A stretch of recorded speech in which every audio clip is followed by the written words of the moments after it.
Adultery एक बहुत बड़ा ग्राउंड है डिवोर्स का। और जिस तरह से लिव इन रिलेशनशिप एक बढ़ती समाज में जो बढ़ रहा है प्रचलन, उस तरह से जिस तरह से पहले मैरिज एक बहुत सैक्रोसेंट रिलेशनशिप माना जाता था कि जन्म जन्म का नाता है या 7 जन्मों का नाता है, मुझे लगता है कि वो आज के परिप्रेक्ष्य में कहीं वो बातें धुंधली पड़ती जा रही हैं। तो जो सेफगार्ड्स हैं कि जो डिजिटल इम्प्रिंट में जो आज सबसे बड़ी चुनौती कोर्ट के सामने विप्लव जो आ रही है इस एविडेंस को लेकर के, वो सबसे पहले ये है कि उसमें छांटना है कि क्या ये डॉक्टर्ड एविडेंस है या ये मूल रूप का पूरा तथ्य है, बिना कहीं पे कोई कट या उसके जैसे एक फिल्म बन रही है तो उसमें टेक रीटेक्स और कट्स होते हैं, तो वो ये इंश्योर करते हैं कि एक टेप रिकॉर्डेड कॉन्वर्सेशन अगर 20 मिनट की है या 25 मिनट की है तो इसमें कहीं कोई कट नहीं होना चाहिए, पूरा का पूरा तथ्य, पूरे की पूरी बात सामने आनी चाहिए। आपने चैट्स दिखाई, उस चैट्स की दिशा कहाँ जा रही है, वो कोर्ट निर्णय करता है कि वो चैट क्या एक फ्रेंडली चैट है या एक चैट ऐसी है जो एक नॉर्मल स्त्री या पुरुष के बीच में होती है, या वो चैट उससे बढ़कर के क्या एक संकेत करती है कि वो शारीरिक संबंध में परिवर्तित हो सकती है। तो मुझे लगता है वो अलग चीजें हैं और कोर्ट उनको देखती है कि कौन सी बात कहां तक लीड कर रही है, और प्रिपॉन्डरेंस ऑफ प्रोबेबिलिटी पे आप सिविल रॉन्ग या सिविल राइट पे जा रहे होते हैं। नमस्कार, मेरा नाम है विप्लव अवस्थी। आप देखना शुरू कर चुके हैं लीगल रिपोर्टर। आपके लगातार हमें कॉल मिल रहे हैं और आप अपनी कानूनी उलझनों को हमसे शेयर कर रहे हैं और उसके कहीं ना कहीं आपको फायदे भी मिल रहे हैं, बेहतर आपको कानूनी सलाह भी मिल रही है। इसी बीच आपने एडवोकेट विकास गुप्ता सर को लगातार सुना था और आपके लगातार ये कमेंट हमारे वीडियोस पे आ रहे थे कि विकास गुप्ता सर को आप एक बार दोबारा से बुलाएं, और उनको एक जो बड़ा विषय है जो लगातार हमें कॉल आ रही है कि ये जो एडल्ट्री में पत्नियां रह रही हैं और इसके बाद उनसे डिवोर्स लेने में जो दिक्कत हो रही है उसको लेकर आप वीडियो बनाए। यानी कि जो एडल्ट्री, हालांकि कानून उसको उसका जो क्रिमिनल ऑफेंस था उसको सुप्रीम कोर्ट ने खत्म कर दिया था, लेकिन मैट्रिमोनियल के मामले में एडल्ट्री एक ग्राउंड है डिवोर्स लेने के लिए। तो उस ग्राउंड को कैसे लिया जा सकता है, क्या मापदंड है एडल्ट्री के लिए, अदालत के सामने क्या क्या रखा जाता है, वो सब बातें जानने के लिए आज हमारे साथ फिर से एक बार हमारे निवेदन पर विकास गुप्ता सर जुड़ गए। विकास गुप्ता सर, बहुत बहुत स्वागत है आपका लीगल रिपोर्टर में। आपके लगातार मैट्रिमोनियल सीरीज पे जो वीडियो हैं वो लोगों को बड़े पसंद आ रहे हैं। आपने जो बातें, चाहे 498 हो, 482 की क्वेश्चनिंग हो या इस तरह के झूठे मामलों पे जो आपने वीडियो बनाया, उसका रिस्पांस बहुत अच्छा जा रहा है। इसीलिए दर्शक चाह रहे थे कि आप कम से कम इस विषय पे बात करें। तो सबसे पहले विकास सर मैं शुरू करूंगा एडल्ट्री को लेकर। एक तो मुझे मोटा मोटा ये कानून क्या कहता है, इसका क्रिमिनल एस्पेक्ट जरूर खत्म कर दिया है सुप्रीम कोर्ट ने 2018 के जजमेंट से, लेकिन अभी भी मैट्रिमोनियल मामले में एडल्ट्री का एक ग्राउंड बन सकता है फॉर द डिवोर्स। तो थोड़ा सा उसके बारे में पहले हल्का सा विस्तृत में बता दें, इसके बाद हम आगे बात करें। विप्लव, आप बिल्कुल सही कह रहे हैं कि बदलते हुए परिवेश में, बदलते हुए समय में, जब नए समय की, नई पीढ़ी की नई चुनौतियां जो सामने हैं, उसमें एडल्ट्री एक बहुत बड़ा ग्राउंड है डिवोर्स का।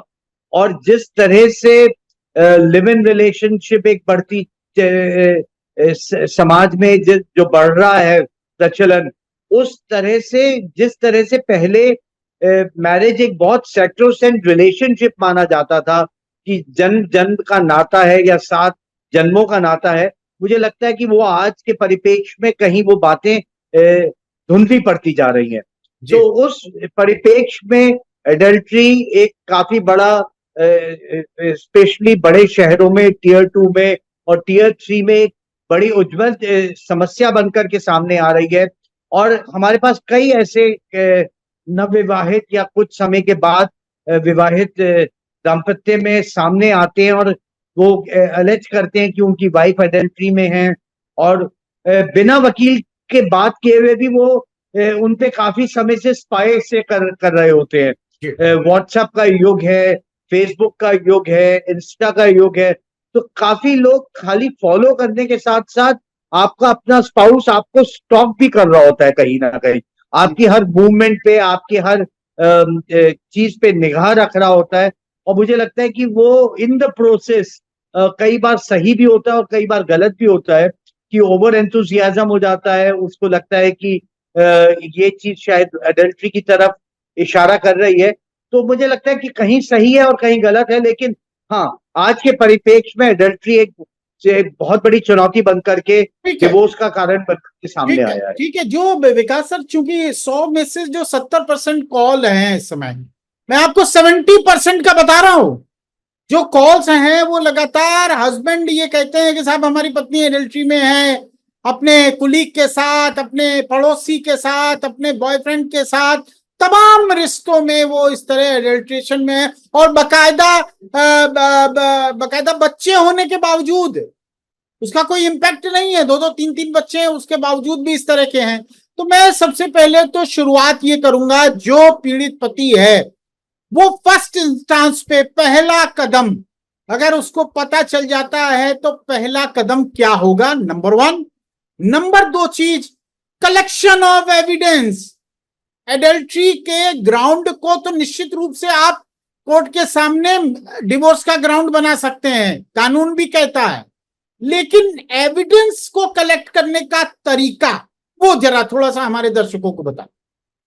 देखिए विप्लव, जब प्रोफेशन स्टार्ट किया था तो उस जमाने में फोटोग्राफ एक बहुत बड़ा माध्यम था। अगर आपको याद होगा कि दूरदर्शन का समय था, स्टार टीवी 1991-92 में आया था, सैटेलाइट टेलीविजन का हम लोग तो दूरदर्शन के युग से आए हैं और कृषि दर्शन के युग से आए हैं, जो हम दूरदर्शन पे देखते थे।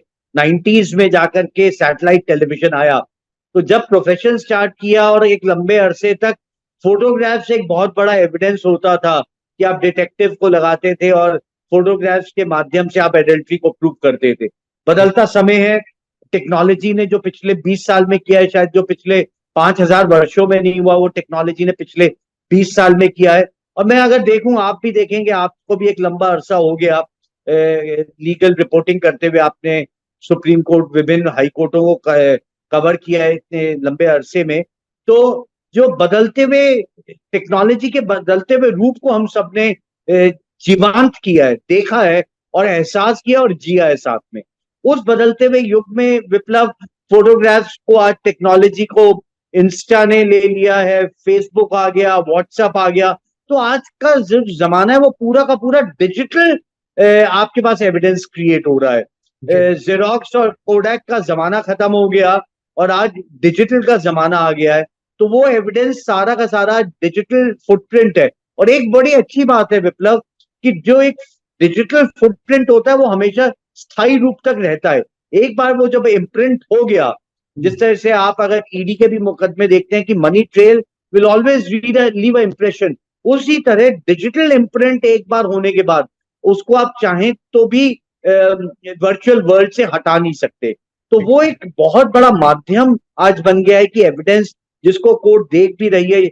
हमने जब पढ़ाई करी थी तो राजेश मलकानी वाली एक जजमेंट होती थी टेप रिकॉर्डेड कॉन्वर्सेशन को।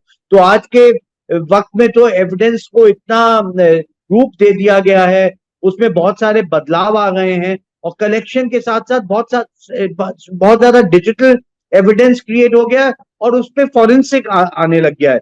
क्योंकि हमें डिजिटल के साथ साथ ये भी ध्यान रखना है कि कहीं ये डॉक्टर तो नहीं है, क्योंकि जिस तरह से आप देख रहे हैं आज एआई का जमाना आ गया है। तो आपको यही नहीं पता चलता कि ये विप्लव बैठे हैं या वो एआई बैठ करके बोल रहे हैं। तो इन बातों का भी हमें शायद, मुझे लगता है, ध्यान रखने की बात है। ठीक है, ठीक है। थोड़ा सा विकास सर उस बारे में आप बता दीजिए कि अगर किसी हस्बैंड को ये पता चल जाता है कि पत्नी किसी एडल्ट्री में है या किसी गैर पुरुष के साथ उसके संबंध हैं। एक तो लैंग्वेज के हिसाब से एडल्ट्री में स्पाउस से अलग व्यक्ति होना चाहिए, उसके साथ उसके फिजिकल रिलेशन होने चाहिए। ये बहुत दो प्रमुख बातें हैं। मैंने जैसा कहा उसका एविडेंस कलेक्शन क्या आप सुझाव देंगे, वो थोड़ा सा बताएं। देखिए विप्लव, सुझाव तो मुझे लगता है श्रोताओं से या जो पीड़ित हस्बैंड है उनसे ही आ रहे होते हैं। जी तो आजकल एक तो कि आप सबसे ज्यादा अपने स्पाउस के या अपने बच्चों के फोन को स्पाई करते हैं। आप सबसे ज्यादा कि सबके लॉक्स हैं उनमें, उसमें नंबर हैं, उनको डाल करके आप व्हाट्सएप पे देख रहे होते हैं, मैसेजेस देख रहे होते हैं, और फेसबुक पे जाकर के आप स्टॉक कर रहे होते हैं, उन्हें ध्यान से देख रहे होते हैं कि कौन लोग उनको ज्यादा लाइक्स भेज रहे हैं, या उनके मैसेंजर में जाकर के आप देखते हैं कि जो एक मैसेज आ रहे हैं, एनक्रिप्टेड मैसेजेस हैं। तो ये वही ऐसे वो तरीके हैं जिस तरह से आपको शायद पहली बार संदेह होता है, और वो संदेह पे फिर आप एविडेंस कलेक्शन पे जाते हैं। मुझे लगता है कि जो एक डिटेक्टिव एजेंसी का एक जमाने में काम होता था, वो आज डिजिटल एज में आने से बहुत ज्यादा लोग, और जो नई पीढ़ी है वो इतनी ज्यादा एजुकेटेड है, वो इतनी ज्यादा तत्पर है। और ये कहीं पे भी ऐसा नहीं है कि education is link to technology. आज के युग में विप्लव, आप सही मानिए, आप जो नई पीढ़ी है वो किसी भी इकोनॉमिक स्टेटा या किसी भी एजुकेशन स्टेटा से आती हो, वो डिजिटल टेक्नोलॉजी में बहुत ज्यादा तत्पर है। क्योंकि पूरा का पूरा सिस्टम इतना ज्यादा इको सिस्टम इतना ज्यादा फ्रेंडली है कि आपको एजुकेशन की आवश्यकता नहीं है, और आप उस डिजिटल वर्ल्ड में ज्यादा से ज्यादा डूबते चले जा रहे हैं। तो मुझे लग रहा है कि यही वो माध्यम है जहां से आप एक एविडेंस को कलेक्ट कर रहे हैं, और उसके बेसिस पे जब आप एडल्ट्री के ग्राउंड पे डिवोर्स फाइल करते हैं, तो उस एविडेंस को आप कोर्ट में लेकर के आते हैं। ठीक है। ये थोड़ा सा अब आप थोड़ा सा लीगल पे हम लोग बात कर लेते हैं। ये तो आपने जनरल बातें बताई कि एविडेंस का कलेक्शन आप कैसे करेंगे। थोड़ा सा इसमें टेक्निकल आप बताइए। एक तो मोबाइल फोन की रिकॉर्डिंग्स, सीसीटीवी फुटेज, इसी तरह के जहां आप कोई कैमरा लगा के वीडियो फुटेज ले लेते हैं, अदालत के सामने कितना एडमिसिबल है?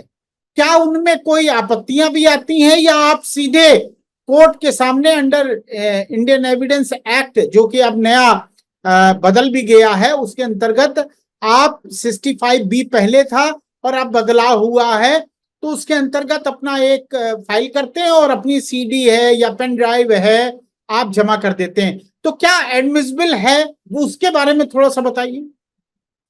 विप्लव, मैं थोड़ा सा आपको इसके परिप्रेक्ष्य में लेकर के जाना चाहूंगा आपको मैं, और ये बताऊंगा कि जब जो डिजिटल एविडेंस आता है, अगर हम एक उदाहरण तौर पे लें कि टेप रिकॉर्डेड कॉन्वर्सेशन है, तो सुप्रीम कोर्टों ने इनको भी इनको एविडेंस को मानते हुए ये कहा है कि हमें इसके बारे में सतर्क भी रहने की आवश्यकता है, क्योंकि आप एकदम एट द आउटसेट नहीं मान सकते कि ये जो टेप रिकॉर्डेड कॉन्वर्सेशन है वो सही है या नहीं।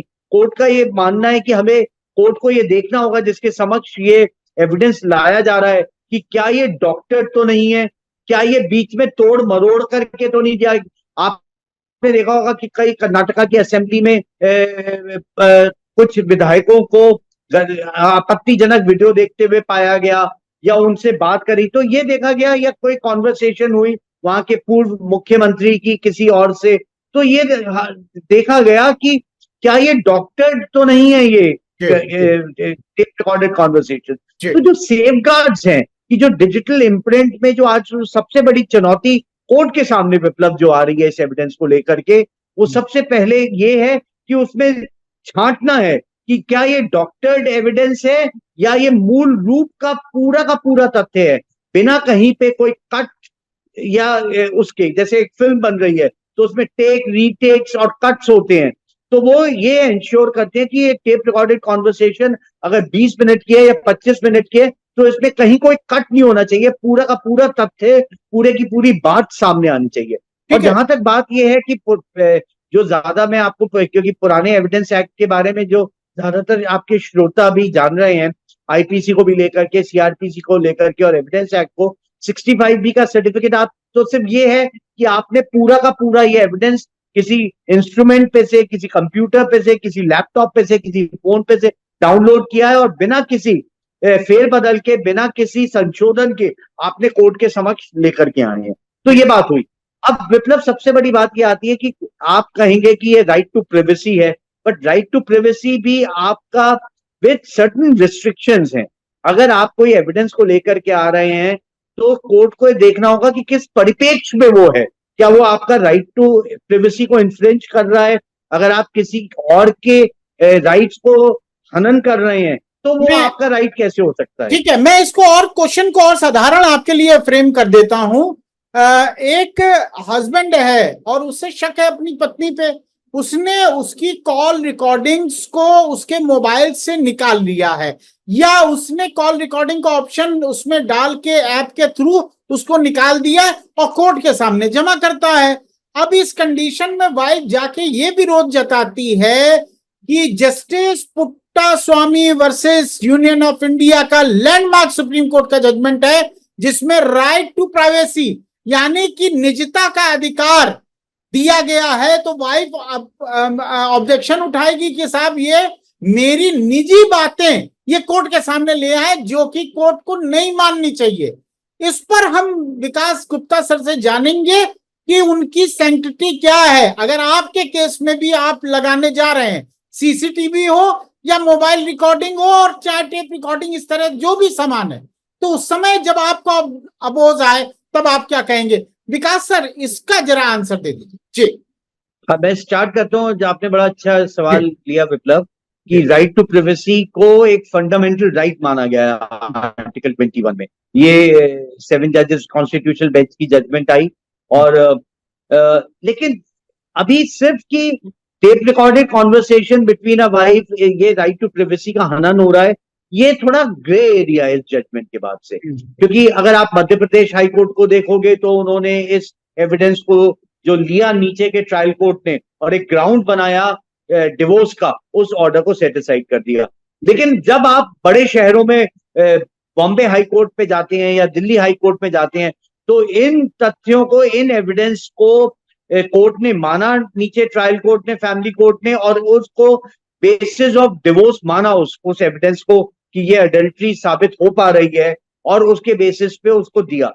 तो दिल्ली हाई कोर्ट या बंबई हाई कोर्ट ये कहता है कि आप जो एविडेंस लेकर के आ रहे हैं वो जुडिशियल माइंड की स्क्रूटनी है कि वो मटेरियल क्या है।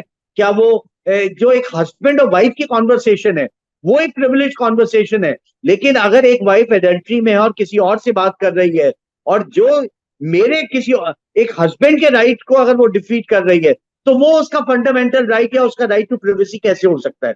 तो ये ग्रे एरिया है कि किस तरह से आप अपने एविडेंस को कोर्ट को कलेक्ट कर रहे हैं। एक इंपॉर्टेंट बात, उसमें कोई डॉक्टर्ड एविडेंस नहीं है, उसमें कोई त्रुटियां नहीं है, वो बिल्कुल नीट क्लीन एविडेंस है। स्टर्लिंग क्वालिटी एंड इंटेग्रिटी का वो एविडेंस है। तो उसे कोर्ट अलग नजरिए से देखती है। लेकिन अगर कोई एविडेंस में कोर्ट को लगता है कि ये डॉक्टर्ड होने की संभावना है, तो कोर्ट उसको ग्राउंड नहीं मानेगी एडल्ट्री का। ठीक है। जो विकास गुप्ता सर कह रहे हैं वो आपको और साधारण भाषा में समझा देता हूं। विकास गुप्ता सर कह रहे हैं कि जो एविडेंस आपने पेश किया, यानी कि रिकॉर्डिंग, सीसीटीवी फुटेज, वो तो नितांत में बनाया गया था ना, लेकिन आपने जब पेश किया तो कुछ हाई कोर्ट्स ने कहा कि नहीं, ये एडमिट नहीं करते हैं क्योंकि ये निजता का अधिकार का उल्लंघन है। लेकिन कुछ हाई कोर्ट्स ने कहा कि नहीं, अगर वो स्टर्लिंग एविडेंस है, कोर्ट को लगता है कि प्राइमा फेसाई कोई डॉक्टर नहीं है, उसमें कहीं वॉइस का वो कहीं नहीं है, कहीं ऊपर से आगे पीछे उसमें कुछ नहीं किया है, किसी तरह से छेड़छाड़ नहीं की गई है, और अगर कोर्ट ये समझता है कि नहीं, ये इस केस यानी कि मैट्रिमोनियल केस के लिए बहुत इंपॉर्टेंट एविडेंस है, तो उसको एक्सेप्ट कर सकता है। यानी कि वो कहना ये चाह रहे थे विकास गुप्ता सर कि अभी एक लाइन तय होनी है, जब सुप्रीम कोर्ट में कोई बड़ा महत्वपूर्ण जजमेंट आएगा और सुप्रीम कोर्ट की एक लार्जर बेंच उसको, ये जो अलग अलग जजमेंट्स आ रहे हैं उनको एक कर देगी, उसी समय हो जाएगा। तो फिलहाल के लिए जब भी इस तरह का मामला हो, तब तमाम आपके पक्ष में जजमेंट है, हस्बैंड के पक्ष में है कि उसको एविडेंस बनाया जा सकता है। और इस वीडियो के नीचे हम उन जजमेंट्स के लिंक भी आपको डाल देंगे, आप वो पढ़ सकते हैं और देख सकते हैं। विकास गुप्ता सर, थोड़ा सा मैं आम भाषा में जानना चाहूंगा, एडल्ट्री को आप डिफाइन कैसे करते हैं? एक महिला किसी पुरुष से बात कर रही है या मन बहलाने के लिए ही बात कर रही है, क्या वो एडल्ट्री होगी? एक महिला किसी पुरुष के साथ अगर स्कूटर में बैठ के चली गई है तो वो क्या एडल्ट्री होगी? एक महिला किसी पुरुष के साथ एक कमरे में बैठी हुई है तो वो क्या एडल्ट्री होगी? तो थोड़ा क्या एग्जाम्पल से आप बता सकते हैं कि एडल्ट्री को बेसिकली हम लोग कैसे देखें? जी विप्लव, इसको तो एडल्ट्री बिल्कुल भी नहीं मानेंगे। और जब एक 21वीं सदी के पुरुष और नारी आपस में एक जगह को एग्जिस्ट कर रहे हैं, को एजुकेशन सिस्टम चल रहा है, एक ही दफ्तर में आप साथ काम कर रहे हो, तो मुझे लगता है कि आप इतनी नैरो अप्रोच लेकर के या इस तरह से ये एडल्ट्री का कोई परिभाषा बन ही नहीं सकती। और अगर आप छोटी छोटी बातों पे संदेह करोगे और उसको ऑफेंस मानोगे तो मुझे लगता है कि पूरा का पूरा सामाजिक, देखिए लीगल भी वही आएगा जो समाज से ही बन करके लीगल फ्रेमवर्क बन रहा है और समाज के में रहने वाले लोगों के लिए बन रहा है। और अगर हम इतनी नैरो इंटरप्रिटेशन करेंगे उसकी, अगर अपनी परिभाषा देने की कोशिश करेंगे कि कोई एक स्त्री किसी पुरुष के साथ कॉफी शॉप में बैठ करके अपने सहयोगी के साथ कॉफी पी रही है, या स्कूल में है, या कॉलेज में है, या नेबरहुड में है, तो मुझे लगता है उतनी नैरो इंटरप्रिटेशन की आवश्यकता नहीं है। बढ़ता हुआ देश है, बढ़ता हुआ समाज है, 21वीं सदी के नई पीढ़ी है जो सामने आई है। और एडल्ट्री की जो परिभाषा है कि अगर उनका कोई शारीरिक संबंध है तो वही सही रूप में एडल्ट्री है। बाकी सब चीजों को मुझे लगता है कि हमें उसको डिस्कस करने की भी आवश्यकता नहीं। ठीक है, कोई बात नहीं, मैं आपकी बात समझ गया, क्योंकि ये तो हजारों तरह का उदाहरण हो सकता है, किसी आप डेफिनेशन से नहीं जा सकते हैं। लेकिन बड़ा इंपॉर्टेंट एक सवाल मेरे दिमाग में, आप जिस बात को कह रहे हैं, अब साहब एडल्ट्री में तो वो है, और एडल्ट्री आपने कहा कि जब शारीरिक संबंध कपल से हटके, यानी कि हस्बैंड वाइफ से हटके किसी गैर पुरुष स्त्री के साथ शारीरिक संबंध बनना, अब इसका एविडेंस तो बहुत ही रेयर होगा। और क्या कोर्ट के सामने बियॉन्ड रीजनेबल डाउट आपको प्रूफ करना पड़ेगा एविडेंस के माध्यम, या इस तरह के क्लिंचिंग एविडेंस ही देने पड़ेंगे? मतलब मैं और साधारण कह रहा हूं कि आदमी औरत अगर बेड पे है और शारीरिक संभोग कर रहा है तो क्या उसका ही वीडियो देना पड़ेगा तभी एडल्ट्री मानी जाएगी?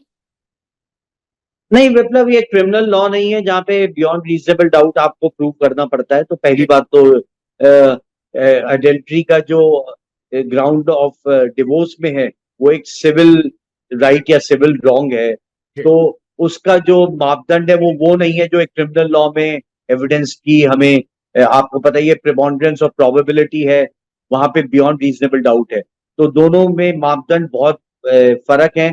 यहाँ पे आप सर्कमस्टेंशियल एविडेंस भी है, जैसे आपने चैट्स दिखाई, उस चैट्स की दिशा कहाँ जा रही है वो कोर्ट निर्णय करता है कि वो चैट क्या एक फ्रेंडली चैट है या एक चैट ऐसी है जो एक नॉर्मल स्त्री या पुरुष के बीच में होती है, या वो चैट उससे बढ़कर के क्या एक संकेत करती है कि वो शारीरिक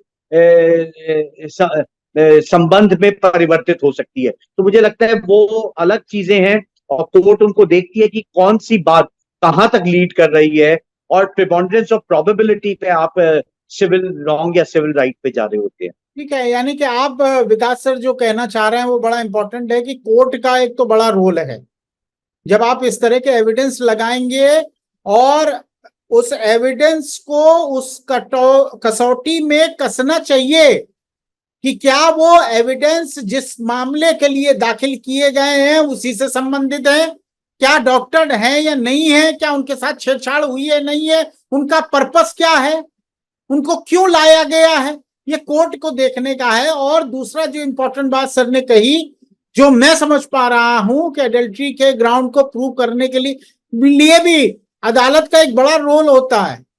हर बात आपकी बताई हुई हर घटना एडल्ट्री नहीं हो सकती, छोटी छोटी घटनाएं एडल्ट्री नहीं हो सकती, लेकिन वो घटना क्या उस महिला या पुरुष को एडल्ट्री की तरफ ले जा रही थी, ये जो इंपॉर्टेंट बात विकास सर ने कही है वो देखने लायक है। अदालत के सामने आप जब एडल्ट्री को प्रूव कर लेते हैं और अदालत ये मान लेती है कि हाँ एडल्ट्री है, और इसके आधार पर डिवोर्स ग्राउंड डिवोर्स दे दिया जाता है। क्या यही अब एडल्ट्री का बचा है या इसके अलावा भी एडल्ट्री को प्रोसिक्यूट किया जा सकता है विकास सर लास्ट में? नहीं, यही आपके ग्राउंड्स हैं विप्लव, जो डिवोर्स के ग्राउंड्स हैं, अलग अलग ग्राउंड्स हैं, क्रूएल्टी है, एडल्ट्री है। तो मुझे लगता है कि क्योंकि क्रिमिनल लॉ में तो अब एडल्ट्री बची नहीं है, तो जो आप जिस तरह से it's one of the grounds for divorce under the Hindu marriage act. ठीक है, बच्चों पर इसका एक चाइल्ड कस्टडी, चूंकि आप चाइल्ड कस्टडी के तो आपने बड़ा अच्छा नॉलेज है आपको, बच्चों पर इसका क्या इम्पैक्ट पड़ता है अगर एडल्ट्री हस्बैंड या वाइफ के अगेंस्ट में प्रूव हो जाती है और बच्चा बाय द वे उस जिसने एडल्ट्री की है उसके पास है, तो चाइल्ड कस्टडी पर भी प्रभाव पड़ेगा उसका? मतलब देखो, अगर मैं खाली एडल्ट्री पे नहीं जाऊंगा, अगर फैमिली ब्रेक होती है तो अगर देखा जाए तो बच्चे पे असर तो वहीं से शुरुआत होनी शुरू हो जाती है। तो वो तो एक अलग विषय। और आपको याद होगा है कि हस्बैंड अगर by the way wife adultery में है और ये प्रूव हो जाता है और बच्चा उसके पास है, तो क्या हस्बैंड का ये राइट बन जाता है कि चूंकि वाइफ एडल्ट्री में है इसलिए बच्चा मुझे मिले? बिल्कुल बिल्कुल, ये फैक्टर्स हैं। आपने याद होगा हमने एक वीडियो भी करी थी चाइल्ड कस्टडी पे, कि जहां देखा जाता है कि किसका कैरेक्टर अच्छा है, कौन बच्चे को अच्छे से सपोर्ट कर सकता है, कौन बच्चे के साथ अच्छा टाइम बिता सकता है, कौन बच्चे को ज्यादा अच्छी एजुकेशन प्रोवाइड कर सकता है, कि वो किस शहर में रहता है जहाँ पे ये रिसोर्सेज अवेलेबल है। और डेफिनेटली जो एडल्ट्री में है उसके पास चाइल्ड कस्टडी जाने की संभावना कम हो जाती है। करेक्ट, ये मैं इसीलिए मैं आप उन दर्शकों के लिए जो एडल्ट्री तो प्रूव कर देंगे, इसके बाद उनको ये दिमाग में है कि बच्चे का क्या होगा, बच्चा क्या इस एडल्ट्री के ग्राउंड पे आप बच्चे की कस्टडी और जोरदार पुख्ता तरीके से मांग सकते हैं? एडवोकेट विकास गुप्ता जी का ये कहना है कि बिल्कुल मांग सकते हैं और ये अपने आप में एक ग्राउंड बनेगा। विकास सर बहुत बहुत शुक्रिया, बहुत बहुत धन्यवाद। एडल्ट्री लॉ पर आपने जो बातें बताई, निश्चित रूप से जो हमारे दर्शक इसे देखने वाले हैं इससे बेहद लाभान्वित होंगे और उनको कहीं ना कहीं दिशा मिलेगी कि हमको इस एडल्ट्री को कैसे प्रूव करना है, कैसे अदालत के सामने रखना है, कैसे हमें एविडेंस देना है और इस एविडेंस को साबित कैसे करना है। तो ये तमाम बात आपने बताई, बहुत बहुत शुक्रिया, बहुत बहुत धन्यवाद, नमस्कार। लीगल रिपोर्टर के सभी वीडियो को देखने के लिए लीगल रिपोर्टर को सब्सक्राइब करके बेल आइकन बटन जरूर दबाएं।